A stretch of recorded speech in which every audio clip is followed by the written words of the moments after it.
Hello, everyone, and welcome to. It's an impromptu thing. Basically, Christian Anarchist. A couple of weeks ago, we had a discussion about the resurrection of Jesus and what I think to see as contradictions. And we've been in a thread on G Plus, and I see wider problems. And I only started to go on talk about it, but our time was limited last time, so I thought we'd thrash it out. How are you doing? If you want to say hello. I'm doing good, eating a cheeseburger right now. So you can tell I'm a real red-blooded American at that point. Just be careful, because Gobfulese is not a language I always understand. Ah, gotcha. Your audio's a little bit quiet, but then again, it may be because your mouth's full of food and you don't want to get too close to the mic. Okay. To go to a quieter area. Yeah. Okay, so we've been thrashing out about Mark. Okay. Now, my contention is that Mark scuppers Christianity, because if you read Mark 16, it says, there's a bit that's been added. Okay. So there's a part where it says the women fled and told nobody. And then, so the women fled and told nobody. And then stuff has been added to later.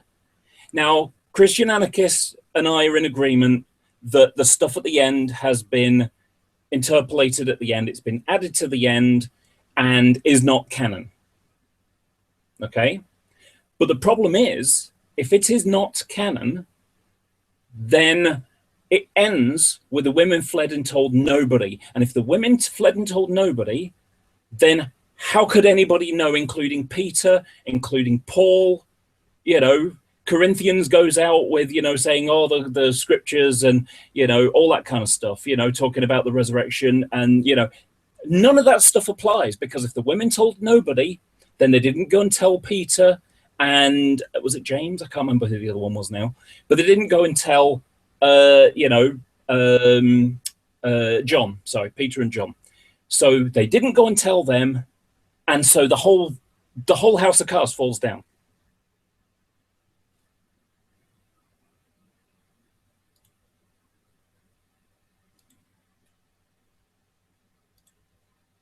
Are you there?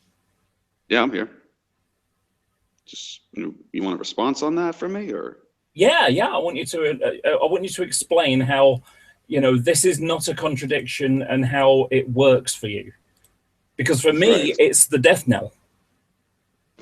I don't see it as such, and plenty of others who have been in the field of the textual criticism that have focused on dealing with passages like this, such as James White and Daniel B. Wallace, who have a chance to examine the manuscripts that lack this passage, as well as the ones that contain it later on.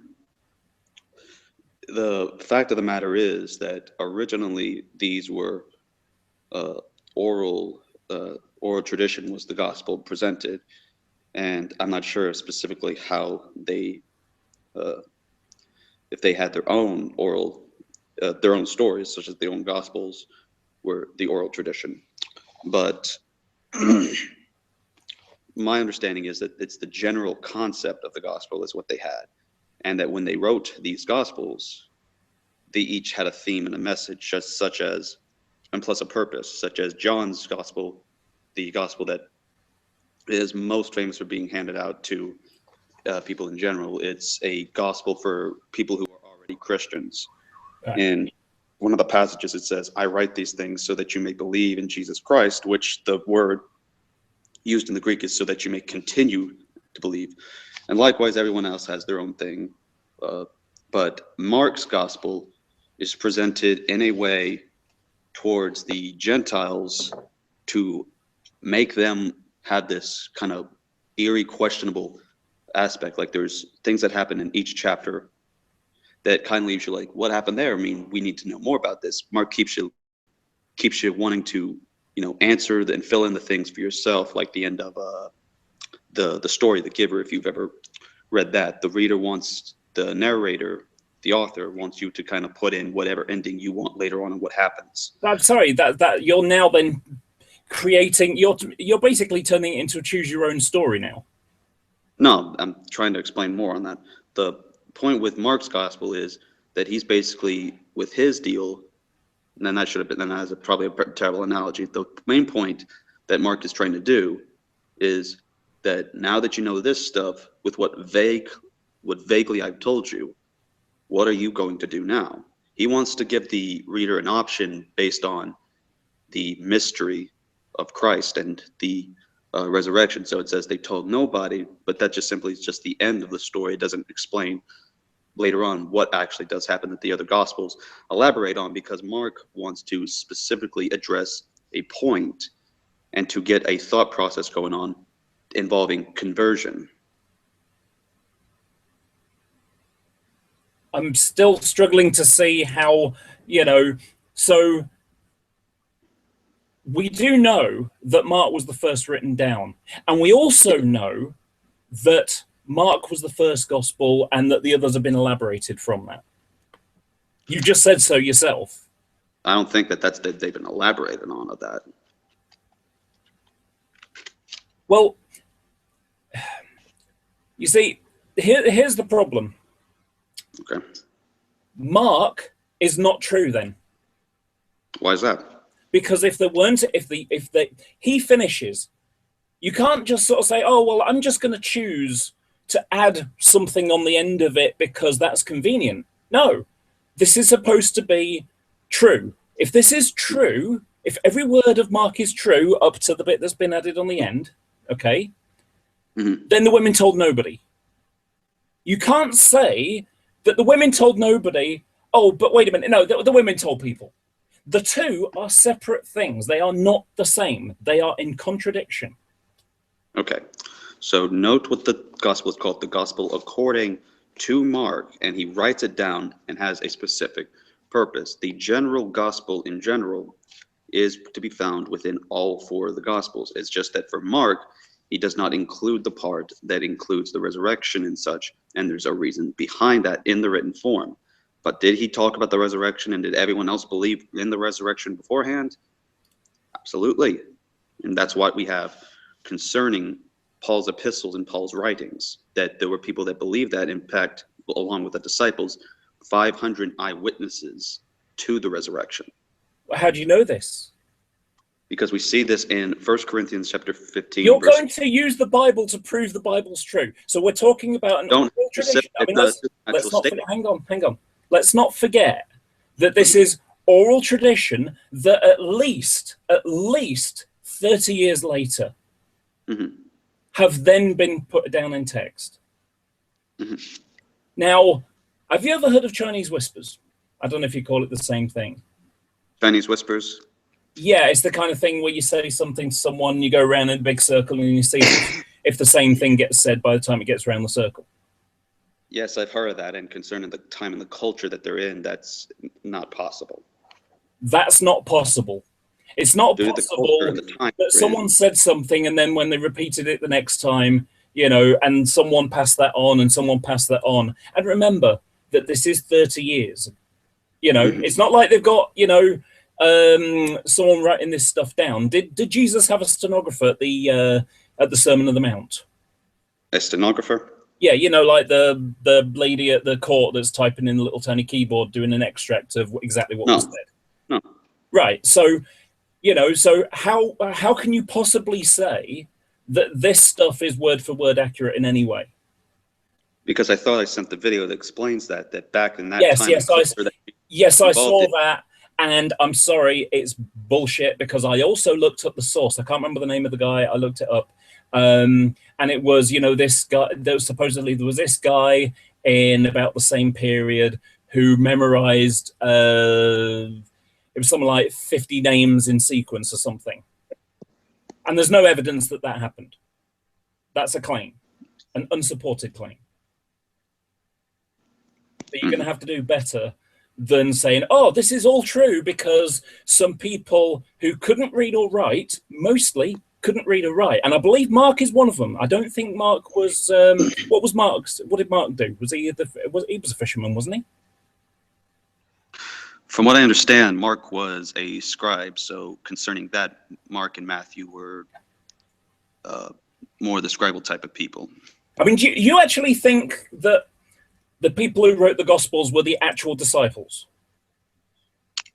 Not, I don't, well, I think for Matthew, yes. For Mark, I'm not too sure if he was a disciple or not. I know that concerning the person for whom he was writing for was Peter. I believe that Peter was telling him the source information. Okay, so Mark is writing a gospel for Peter and said the women fled and told nobody, but then came and told Peter after. Again, that's why we have to follow the logical conclusion that the gospel was an oral tradition aspect, and that Mark and Peter's approach in the written form had a specific purpose compared to the general gospel message that wasn't just simply the gospel according to Mark in oral form and such and such. No. The logical inference that you go from that is a contradiction. Okay. That's how you want to approach it? No, it's not. It's not as I want to approach it. This is, you said that Mark was writing this for Peter. If Mark was writing this for Peter, then it should say the women fled and told nobody, then they changed their mind and come and told Peter. Well, why is that got to be the case? Why does that have to be what you tell? No. Look, if it finishes with the women fled and told nobody, and this is Peter getting him to write it down, how can he be saying they come and told me but didn't tell me? I mean, how could Peter possibly know what will happen with the women when they fled and told nobody?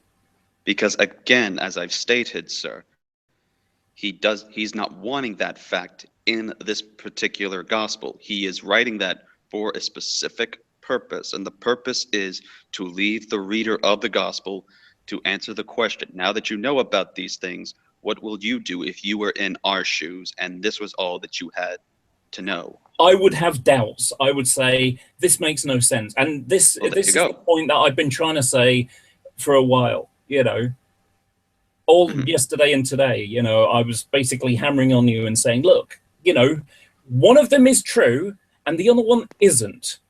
And if Mark finishes with the women fled and told nobody, then the other ones are lies. Or the other ones are true and Mark is a lie. They cannot both be the same thing at the same time. It is not possible. This is breaking the law of non-contradiction. All right. Do you understand the problem here? Do you understand? I still don't. Do you understand what I'm trying to convey to you here? I understand what you're trying to convey to me, but I still don't see it.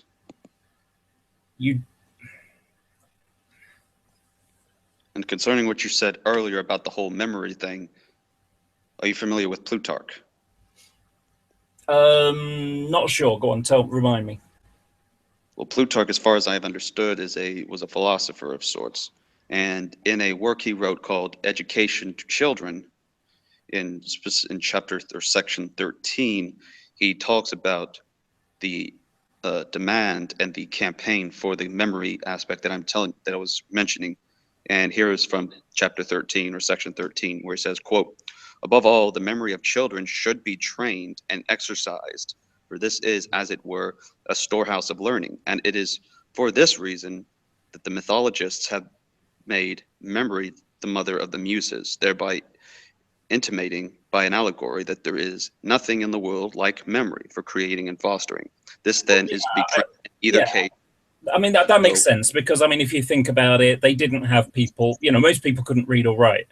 So the only way to get knowledge around was to remember it. But you're not going to have a photographic memory. Nobody has a photographic memory other than a handful of people. It's a very, very unusual gift. So this was something that had to have been trained into. You don't train someone to have a photographic memory. That's not how memory works. Well, do you think you can train yourself? I'll tell you what, how many times have you read the Bible?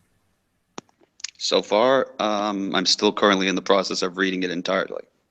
What? Yeah. You haven't actually read it yet? I've read most of it, but not the full Bible, no. So you're making assertions about it and you haven't read it yet? I've read the passages, and especially the Gospels that you're referring to, as well as other parts of the Old Testament. I'm still currently in, I believe, is First Chronicles. Do you know something? I've got a book here. Let me just grab it for you. Oh, there it is. Okay, I've got this book. It's a railway book. Okay, it's got train numbers in it. Okay, now I've remembered most of this stuff. You know, I could give you this book, give you the locomotive section, and say, you know, and I can tell you what color scheme it was in 1992. You know? But that's only because I have a serious interest in this. You have a serious interest in it. You haven't actually read the Bible yet. Do you know, word for word, whole chunks of scripture? Whole, in the New Testament. Let's just go with the New Testament. Do you know word for word the entire New Testament? No, and that's what I'm training on right now when I'm studying them right now. And do you think that if I come back to you in a year, you will have memorized word for word the entire New Testament? Possibility. I would probably say probably about 5 years. I don't think it's possible to remember it word for word. I think it would take. I don't think either, because we do not emphasize that kind of importance on memorization skills like the Greco-Roman world did back then compared to what we do today in the 21st century American West. Okay, so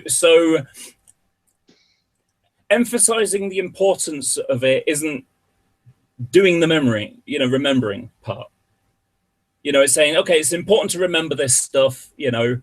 I mean, even if it's just, you know, remember it for posterity, you know, but we're not talking about your childhood. We're not talking about, you know, some book you read that was, you know, inspiration to you. We're talking about supposedly the Word of God. Okay. So these are people who had an experience, and yet it's all got contradictions in it. It says different things. And like I said, as we discussed last time, you know, the resurrection accounts have terrible contradictions. So how is it that they couldn't get their stories right? I don't see what was the contradictions in there. And if you want to go down the whole, we had this last time. Do you remember how many women went to anoint the body? 1, 2, 3, or more than 3? You know, was the tomb open or closed? Keep going into the circle that it's been going. Yeah, you know, I mean, this is the problem. You know, these are not the same thing. They're not the same story. They're supposed to be the same story, but they've got facts that are different. And you know, if as you suggested, James was it? I think it was James, didn't it? Peter, sorry. Peter was saying to Mark, "I want you to take this down." Why did he not say that the women fled and told nobody, but then changed their mind and came and told us, the disciples, and and added, you know, the rest of the stuff on, like the other ones? When was that added in? I'm sorry, it almost sounded like you were saying that Mark wrote that in himself. No, look. Mark is writing for Peter the events that took place. Because Mark wasn't there, was he? I don't believe so, no. Right. So Mark is going off what the women supposedly did. But unfortunately, he finished with the women fled and told nobody. So if the women fled and told nobody, and he's writing this on behalf of Peter, because Peter couldn't read or write, so he's scribing it down, writing it down for Peter. Here's what happened. Okay, here's Mark. Here's what happened. Write this down. Right? And he's writing and writing. And so why is it at the end of the part that you consider as canonical? Okay, why is it that he finished with the women fled and told nobody, as opposed to The women fled and told nobody, but then they changed their mind and they came and told us. And then, we went and investigated, and that kind of follows the same thread as the other three Gospels. Mm-hmm. So why didn't that happen? So he didn't write the ending part that involves them going to tell the others. Do you really want to hear this answer again? Well, you don't seem to have an answer. It's not an answer. That's not an answer. I told Why you that would he you- had a specific purpose in mind. It wasn't write everything down and period. He said, write everything down because this is hopefully the message and the purpose of which we are trying to reach these people. Okay, so the message... The audience are Gentiles, and the purpose that he has within the gospel message that he's providing here, according to Mark, is that if you were in our footsteps and you knew of these events that are written vaguely compared to what Matthew, Luke, and John would fill in more detail of, what would you do if you were in our circumstances and this is what you know? And you would answer that question as one who is considered a Gentile within biblical terms. And my answer would be, wait a second. Have you ever seen the movie The Goonies? Yes, I have. Okay, do you remember that bit about the map? And it's like, well, if he killed all his men, how did the map get out? And,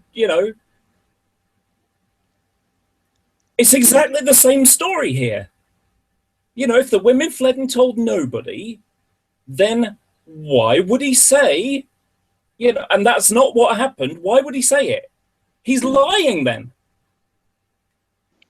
Well, that's your conclusion that you... It's not my conclusion. It is the only conclusion that can be processed here. Either the women fled and told nobody, or the women fled and then changed their mind and went and told people. The two are separate things. You can't have both being true at the same time. So which is it? Did the women flee and tell nobody, or did the women flee and tell people and change their mind, or did the women tell people? Did they or didn't they? They fled and told people. So what? So how can you believe Mark then? I can believe Mark because that it is basically telling truth. That is it. It doesn't say, and they never told anybody ever. They fled and told nobody. What I get from that. They fled and told nobody. Oh, gosh. I really don't understand how you can't get this train of thought here. When you've looked into the textual critics of this particular gospel, as well as studied how he writes it concerning the patterns that he uses within his text, then you would come to the conclusion I would, but I guess I don't know. Because he's writing it, as I stated, that along with this, there's other patterns in the text where he is basically giving you very vague and sort of, you need to know more about this story. You want to know more about this story, but he just leaves you off a cliffhanger kind of deal.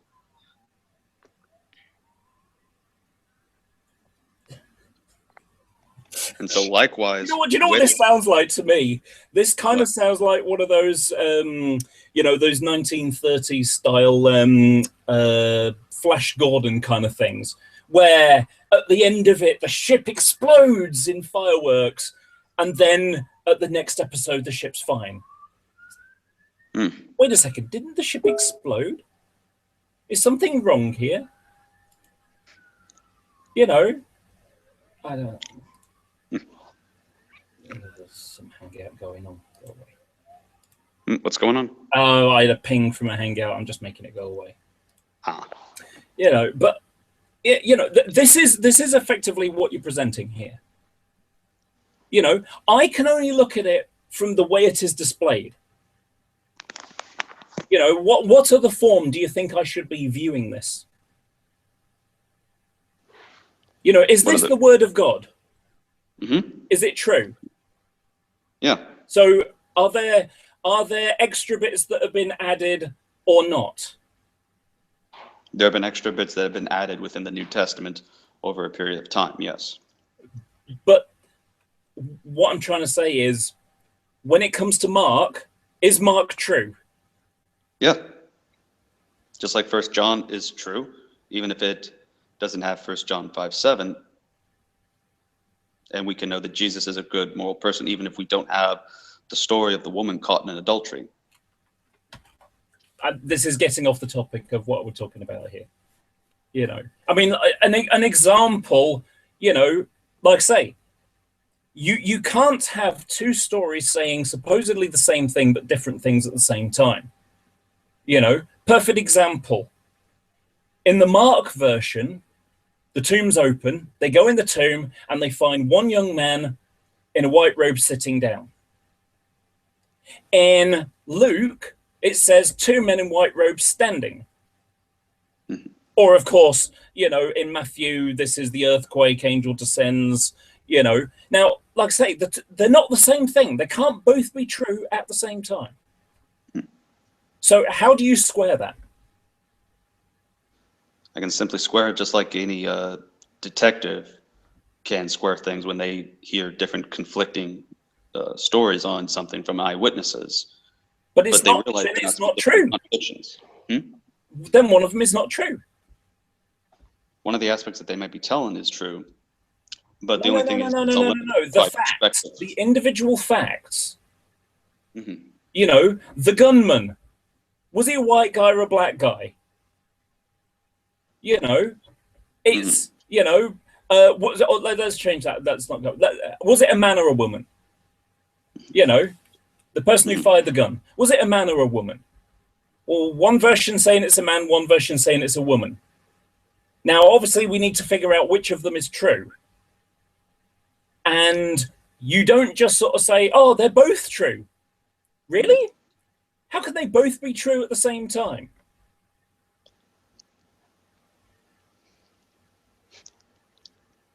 Would you know? Would you know if there was a movie and the person who fired the gun was a man and a woman at the same time? Would you find that a little bit odd?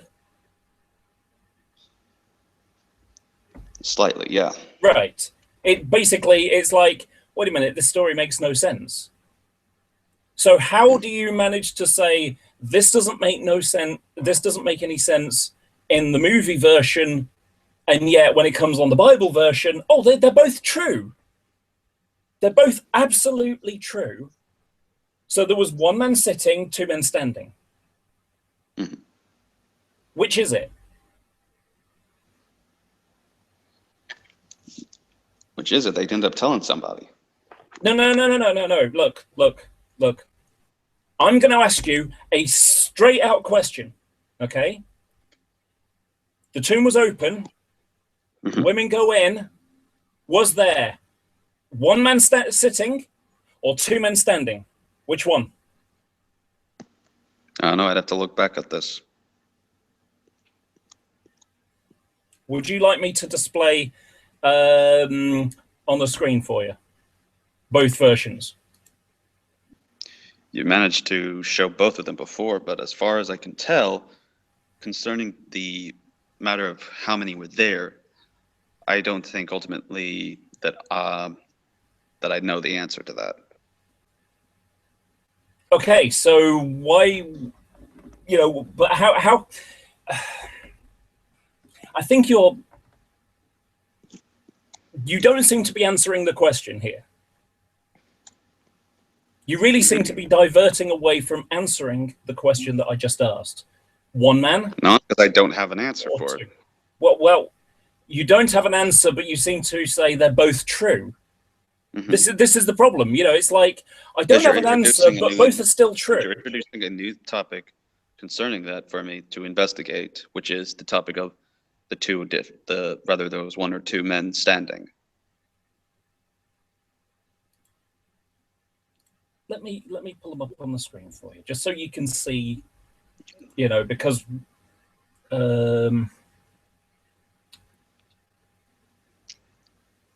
so Mark and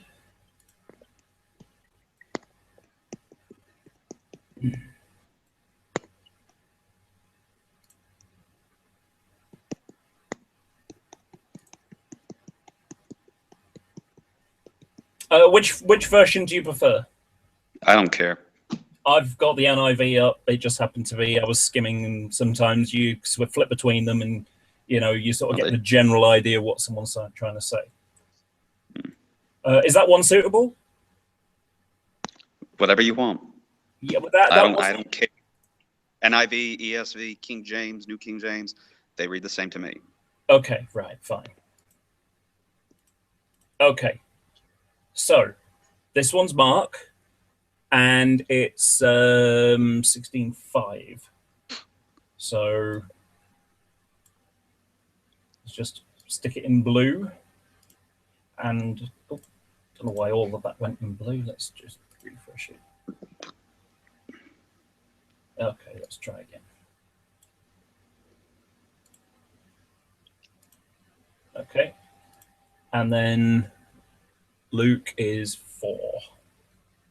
Mm-hmm. And we'll do it. Wait, so Luke mentions there's 4 of them? No, it's Luke 4. Luke 24:4. Okay. Okay, so if you look here, as they entered the tomb, they saw a young man sitting in a white robe, sitting on the right side, and they were alarmed. And then for the Luke version, while they were wondering about this, because the tomb's open, had the door open, 2 men in clothes that gleam like stood beside them. Because they'd entered. Look, you can see they entered, and they didn't find Jesus in there. So which of these is true? They're both saying different things. Which is true? I'm saying they're both. I'm saying they're all true. I mean, what question? You haven't asked the specific question, like what's true specifically. How many people were in the tomb? How many men in robes were in the tomb? 1 or 2? Currently still trying to study that. I've told you this earlier, and you still decided to go on with it. Yes, because you're not actually answering the question. There's a reason why I'm not answering the questions, because do you expect if a kid? How about this? Someone in middle school, and you try to teach them some kind of college level question that they haven't come to understand yet or approached yet. You expect them to just give you the answer right away? We're not talking about, some anecdotal story. We're talking about this is supposed to be the word of God, and you believe it is true. Yeah. You believe it is true, word for word. It is true.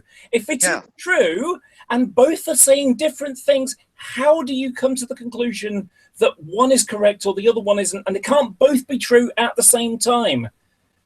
Was the gunman a man or a woman? They can't both be true at the same time. Was it an elephant or a tiger? They can't be true at the same time. They're not. It's not. It's not a tiger elephant. It doesn't work like that. You're breaking the law of non-contradiction. The two are separate things. And you can't say that both are true at the same time when they're saying separate things. One's a car, one's a bus. They're not both the same thing at the same time. It's the law of identity. Do you understand what I'm trying to say? Can you see why I'm having a problem with this diverting that you're doing? You don't seem to be able to... It's not a diverting. This is the first ever time that you are bringing this up to me. It isn't. That's ever time been brought up to me specifically on the issue of the angels. The women before, that was something I was able to look into. However, the angels, I've never encountered or studied on that issue. So I can't have an answer for you on that until I've looked more into it. Otherwise, I'd be saying, if I just give some random answer, I'd be lying to you, and I would be doing a very big dishonor to myself, and would rather be dead. You see, that ever happened. The problem you have here is that you're drawing conclusions, and the source material. You effectively have to use a third party to figure out what your source material is trying to say. And yet your source material is saying different things, contradictory things. Mm-hmm. So, I'm a skeptical person. I say, okay, when I read the Bible, I saw this stuff and said, wait a second, let me just double check that one again. Yeah, and I'll double check the same. Different people saying different things. And I'll double check it as well, but you need to give me time for that. Okay, well, you know, you're going to have to deal with this Mark thing because, like I say, they are saying different things. You know, that women can't flee and tell nobody and be true. And women can't, and in the other gospels say, oh, they went and told people. And even when they did tell people, they told different people in different forms. You know, each one says something different. You know, in Matthew, women went off to tell the Gospels, or they went running in to tell Peter and one other disciple. So they only told 2 people. Or they fled and told nobody, Mark, or they told all the disciples, except for Mary Magdalene who stayed behind crying. Because the other one is they said this, but, you know, so you've got, let's say there's 4 women. You know, it's 3 or more than 3 because it said more than 3 is one version. Okay, so let's say there's 4. So what happens is, you know, they tell nobody. They tell 2 people. They tell all of them, or 3 of them tell all of them and 1 stays behind. And that's each one of the Gospels. They can't all be true at the same time. Do you understand the problem? Still don't understand it, no. Am I speaking a funny language? No, you're not. Okay. We're reading the same thing, but coming to different conclusions. But they're not saying the same thing at all. If they were saying the same thing, they would be using the same amount of people and the same events and, you know, the same facts, because effectively a true story is made up of a series of events, a series of aspects. You know, a car crashes into a tree and 4 people get out and run away. What did they look like? What color was the car? You know, all these elements are parts of it. And they should all, if this is true and accurate and the word of God, because like I say, we're not talking about some independent nobodies, you know, me and you stood on the street seeing something happening. You know, we're talking about, this is supposed to be the literal word of God here, not some anecdotal story. You know, it's not an opinion here. And this is where I think it falls apart. And like I say, with the Mark thing, they either fled and told nobody, and that is true, or they fled and told other people, and that is true. They can't both be true at the same time.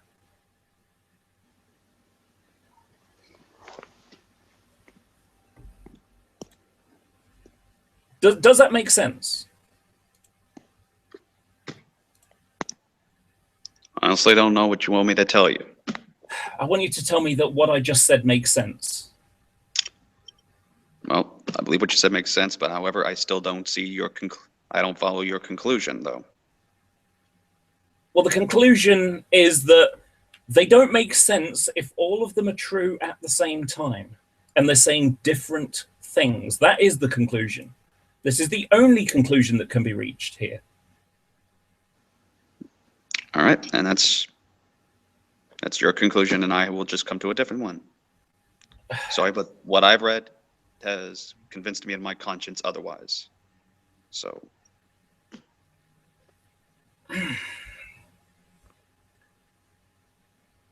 I think we're just going to have to end here because you know, this is getting really frustrating.